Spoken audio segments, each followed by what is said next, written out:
James Kofi Annan is from Ghana. Ghana's in West Africa.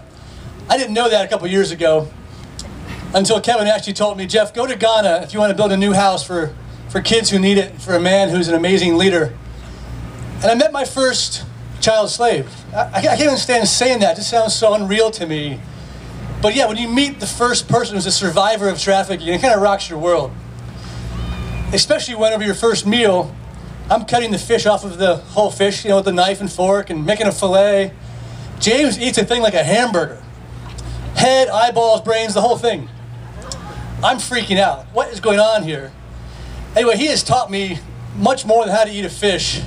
He's taught me how to be a better person, a better man, and I'm thrilled to consider him not only a partner in our work at the Humpty Foundation, but a close friend, even a brother. He calls my mom, mom, and my dad, dad, and loves my sisters and my nephews, and I'm honored to have James Kofi Annan here today to share with us all the way from Ghana.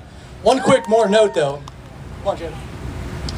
Last week I was in Ghana with James, had the privilege of being with him during a rescue of some children enslaved on Lake Volta. Talk about a powerful experience.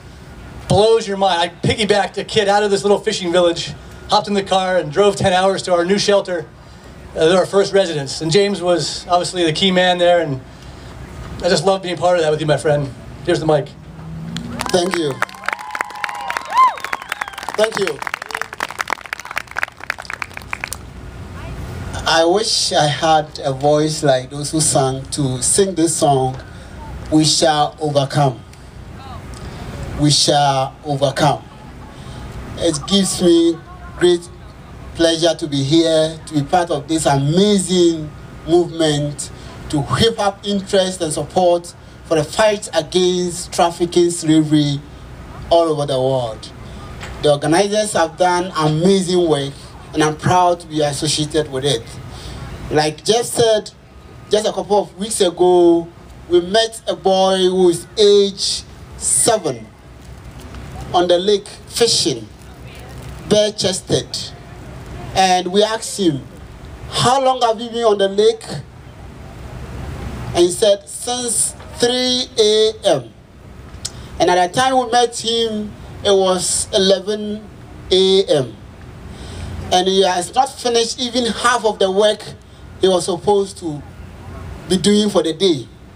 Which means that we are looking at 5 p.m. or beyond before that little boy of 7 years finishes his duty for the day. And with that, he is entitled to only 1 meal. Just enough to keep him going and working for somebody who is staying in the house waiting to get the fish, sell, and do big things in his hometown.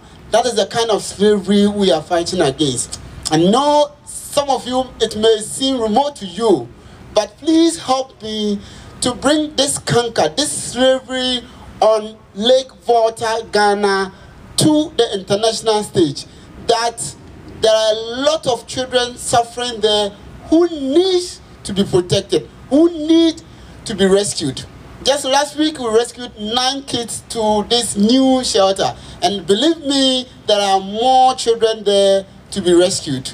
I feel proud to be associated with this. But the primary responsibility to ensuring that slavery ends in our lifetime, that 27 million people who are enslaved ends in our lifetime, that primary responsibility is with government. We need to push our government to see that they have the mandate of the people to ensure that laws and policies work, that the victims are not enslaved whilst the perpetrators are left free. That is wrong. It's the wrong way of addressing an issue. And it takes me and you to ensure that that wrong thing that is being done ends. Once again, thank you so much for all of us being together, and I'll talk about this again and again and again, and see you next year. Thank you.